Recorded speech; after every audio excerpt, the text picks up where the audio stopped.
So, this is probably going to be a po- podcast of audio reviews of films, movies, and such. I assume that it'd be better to simply do this since writing always takes much more time and is usually more suited to more rigorous thought rather than just about any movie at all.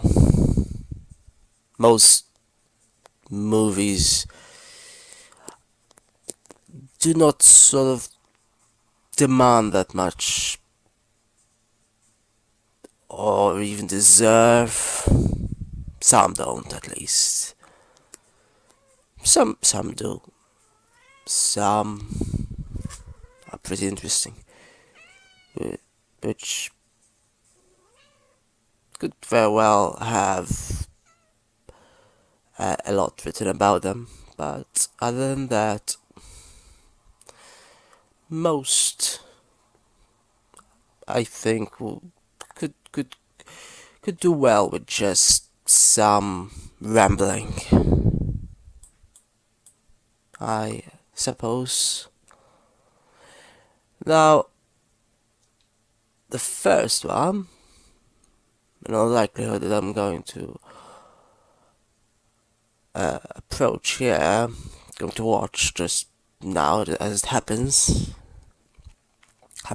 to be the first that I watch after thinking of doing this. Not that I usually watch what I assume is neo-noir.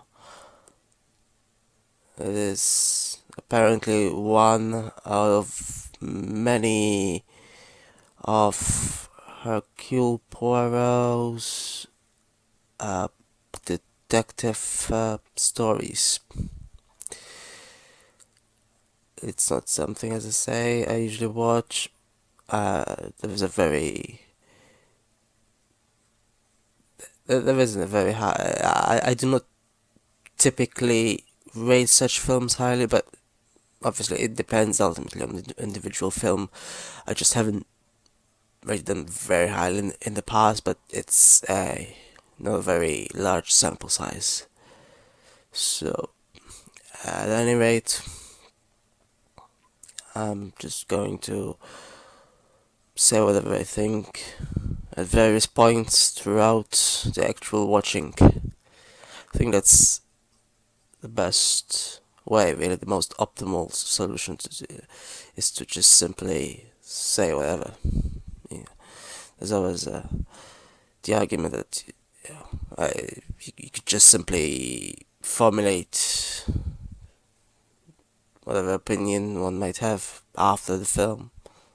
But really, it's formed throughout, I suppose. After, just it's simply formed to a whole, I suppose. But anyway, I'm just going to start this for now, and we'll see if it's any better than any other neo-noir I watched in the past. As an aside, this happens to be the first film I watched Anthony Perkins in after the Psycho series, the first four films, and what a surprise that it has murder in the title. Yeah, I see a pattern, I suppose. I don't know if he literally only ever acted in such movies, but well, this is the fifth film I see him in. I think he had a long career before he succumbed, but well, obviously Psycho was his most famous role, surely must be. Although this the recent series went on for so long that there's kind of two two characters now, I suppose. I mean, he was there originally, but then uh, Freddy really took on that role for so much longer that kind of overtook him. But anyway, this is supposed to be about this Oriental Express thing. It's the 74 version, not the recent adaptation. So, first noticeable thing, most obvious thing, is the fact that it relies on newspapers even more than documentaries do. And, documentaries rely on them or articles of some sort to present facts, not fiction. Essentially, I assume this is fiction, obviously, but yeah, I'm not sure why, because I'm assuming it's I,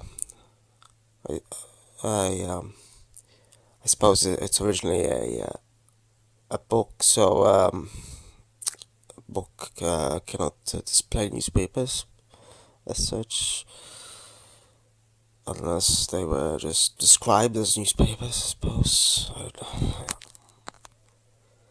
I find that little bit of humor on the ship quite amusing. The recommendations for until then they're asked, have they done it themselves? And it's a negative. With regards to the music, for some reason, it all seems very familiar. I don't think I've ever watched this film before, but the music is very familiar.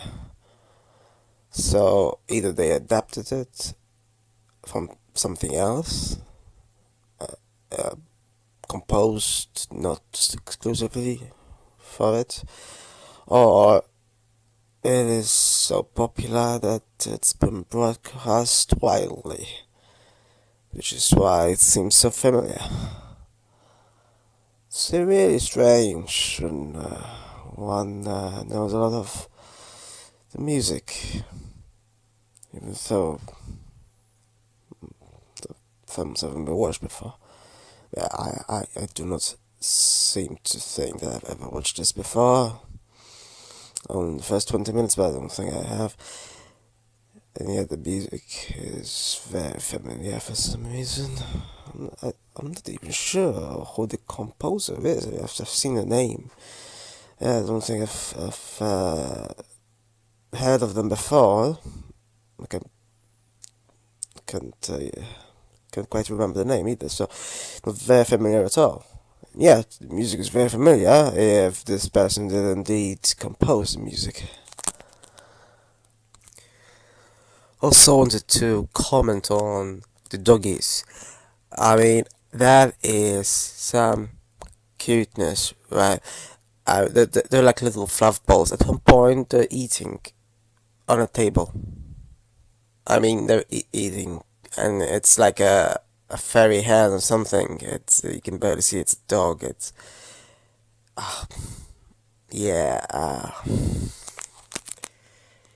it's not something that is expected in a neo noir, I suppose, is it? But it's always something interesting. Just like a bit of comedy. It's always alleviates the. Oh, well, it could also either forestall or sort of counteract what comes later. With regards to Perkins' character, it's interesting to note that he's also very agitated, just like he is in Psycho, kind of, like socially, like, especially. So I wonder whether he was typecasted. This I haven't watched any other film of his, but so far, then these are two different series. I don't know if he also acted in any of these other neo-noir type, but he seems to retain the character somehow. And with regards to whatever he wears while sleeping, I really don't get it. I don't get what it's supposed to be at all. Like, when he first put it on, I thought it was a face mask, cover the eyes, makes perfect sense, but no, apparently, it looks like a mustache or something. Just, I have seriously have no idea. And there's something at the top as well. So, top and bottom. Nothing on the eyes, just top and bottom. Yeah, some things remain a mystery, seriously. I suppose, I mean, unless they reference it, and I can look up the concept. I otherwise have no clue what it's called at all, function or features or anything. Also, kind of, well, it detracts from the experience that he talks in French so often, and even with subtitles, they couldn't be bothered to translate it. I can get some words, but not everything. And yeah, whenever they do that, it's just annoying. Well, if I watch a French film, it's usually translated in subtitles at least, and when it's mixed, it's often not. In addition, there is some German that's left untranslated as well. I'm assuming none of this is particularly crucial to the narrative, but I do dislike the fact that I'm missing something. I always do, even when the context makes it obvious, but I mean, it doesn't always like this. The person who talked German now seemingly said something about a prince, and I really do not know what in context that has anything to do with. By the way, the only other, as I've mentioned, I haven't exactly watched much neo-noir, but I've watched one other, which was done by Psycho's director, but it was I forgot its name actually. It was also set on a train too, so it was kind of even though he's known for thrillers. Now I wonder why are so many of these set on trains? I mean, it seems like such an artificial construct. What's the likelihood that somehow everyone gets on a train, but not just everyone? I mean, accidents or incidents can happen on trains, but as it happens, there's always a detective in these stories. I mean, what is that likelihood? Not very likely. I mean, if incidents happen, it's not very likely that there's someone who happens to have had their whole professional life dedicated to solving these sort of crimes. I mean, it seems too convenient, right? And many of these seem to be. I mean, this is the story of this film. The film is based on is supposed to be written by I guess I suppose the most highly regarded of these sort of writers, right? And yet it seems like they just resort to the most obvious tropes. I mean, even someone who, well,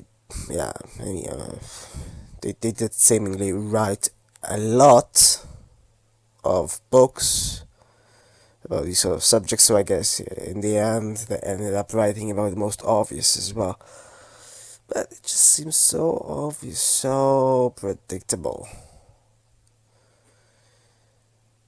I mean, alright, I can quite predict who the culprit is.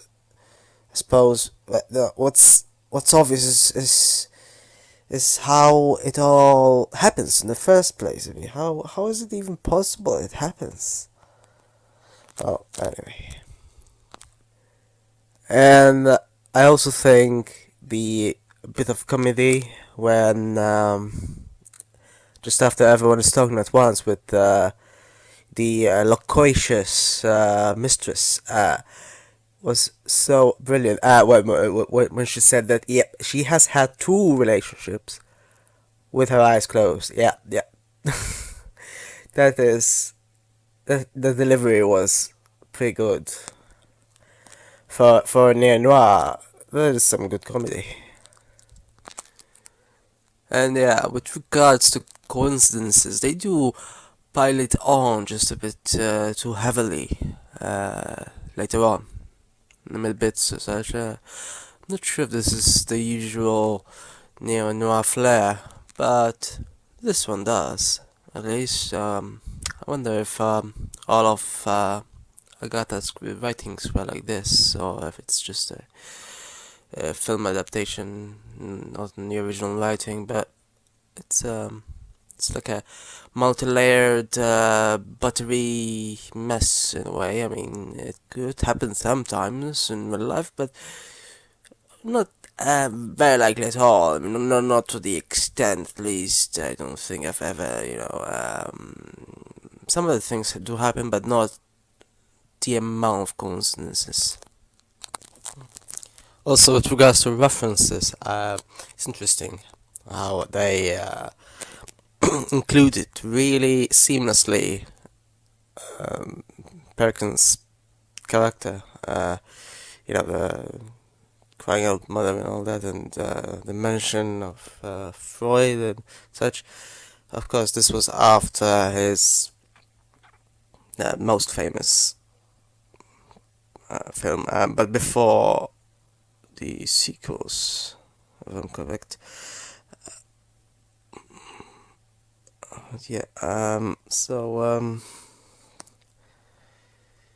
I assume it's not in the original novel. I'm assuming it was written even earlier. I haven't researched it though, so I'm assuming it's a director's decision, but I don't know yet. I need to research that as well. Also, I like how Poirot butters up every single train passenger. Doesn't pinpoint anyone as soon as he sees them, or even after.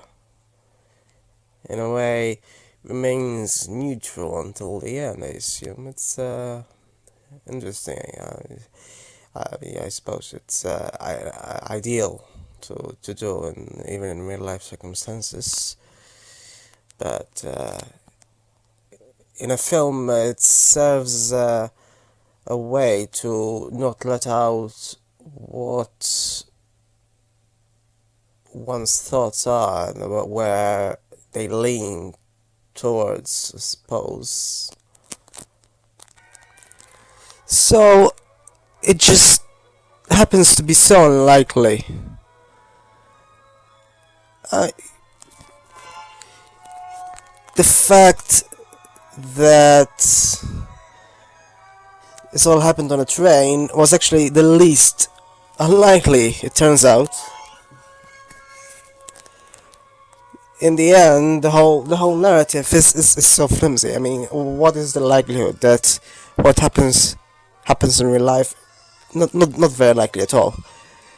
It's seriously unbelievable. I mean, it was obviously done to try to create a story. But it's an unlikely story. So what's the point of creating a story just for the sake of it? And this doesn't even touch on morality and everything. I mean, uh,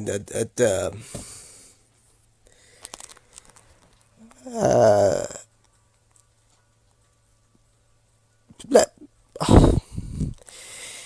let's just say it's the fact that it's unlikely. The whole thing is seriously unlikely, and the ending is very cliched and not fulfilling, really. I am not entirely sure why it's rated on average highly, and it's Agatha Christie must have she wrote a lot, so I guess she just wrote cliched stories as well, but the logic is a bit too much almost. Is even it just even if this wasn't just about the the the, the fact that it's not very likely, it's it's not very interesting in some sense. I mean, sure, it's not absolutely predictable, even though it's not likely. But maybe that's because it's not likely, and so not predictable. But just makes a little sense as well, in a way. And there's I'm not sure if it's just like a pattern that maybe I just maybe I've never found any neo noir that is inherently interesting. But I haven't watched exactly many, and the last I watched must have been years ago, so I can't quite compare it very readily. But it's still very it's not very interesting at all, is it? I just and seems to be by most people seems to be thought of as above average, I suppose. If the average is around 7 out of 10 or something, it seems to be on. By whoever watched it, seems to be thought of as above average, and yet I don't see how. I mean, I don't know what the average is. Maybe the average, is the average must maybe is a scenario where it's unpredictable and yet unlikely, which doesn't make much sense. I mean, sure, not predictable. In a way, unpredictable is better than it being predictable.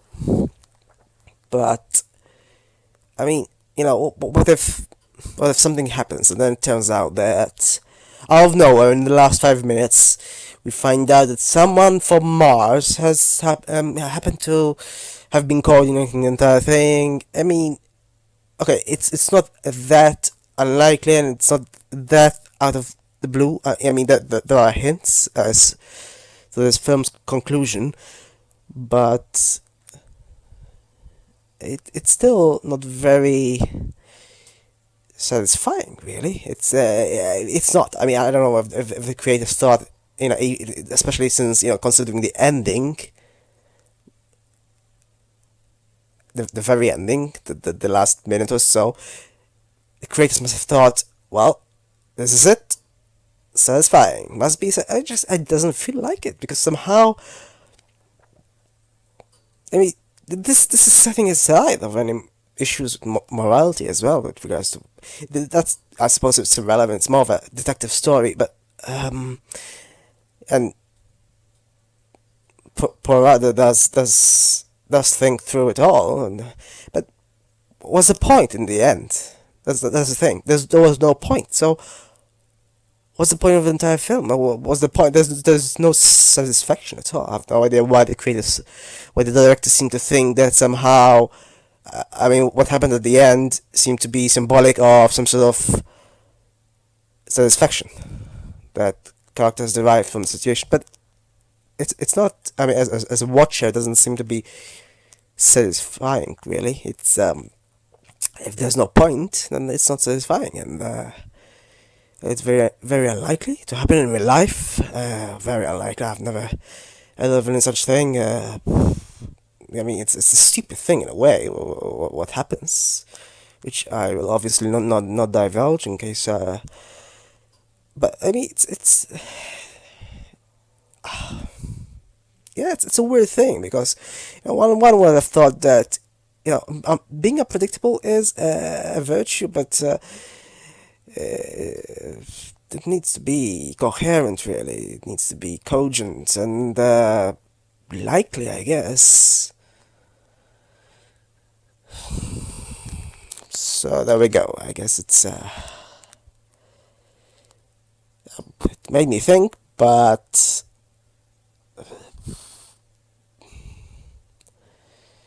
in in in a way, I kind of was more interested in Perkins Psycho even more because it at least dealt with human characters. These were really this was sort of like an algorithm just going through the motions, and at the end there was barely any point to it at all. Whereas with Psycho, at least there was a bit of psychology. Well, it's inherent in the title. So there was a bit of meaningful thought behind it. Whereas with this one, it just seems to be like it's almost unbelievable that there can be thinking involved. Just like Hercule himself committed to. He committed to doing some thinking, and he did. But in the end, did it really make any difference? I mean, he seemed to be satisfied, almost. But it's a bit weird to be satisfied over something that barely makes any sense and has no point. Even if thinking was done, it had a little point to it. I'm not sure if I mean, no, I don't suppose most neo-noirs are like this. I think from the ones I've watched, which isn't exactly a lot, but I don't think I mean, so it's unique in that aspect, but uniqueness per se isn't everything, is it? It's not.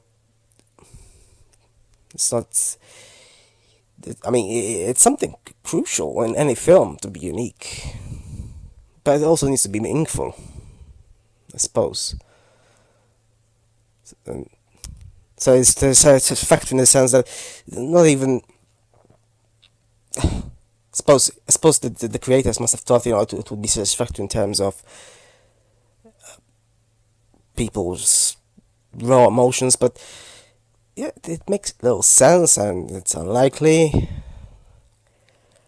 So I'm not sure how. It just doesn't make sense, and it seems to say that somehow uh, violence is a solution, but it's beyond that. It makes little inherent cohesive sense. So either way, it's sort of like, yep, I've finished this film and there we go. It's not something that will linger with me for years. It's just it's procedural in a way, which is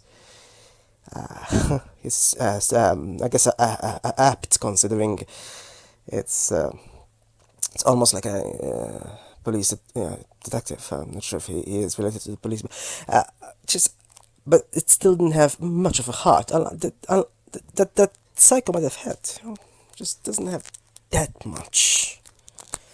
Well, anyway, it was my first Poirot movie, so I guess we'll see what the others are like.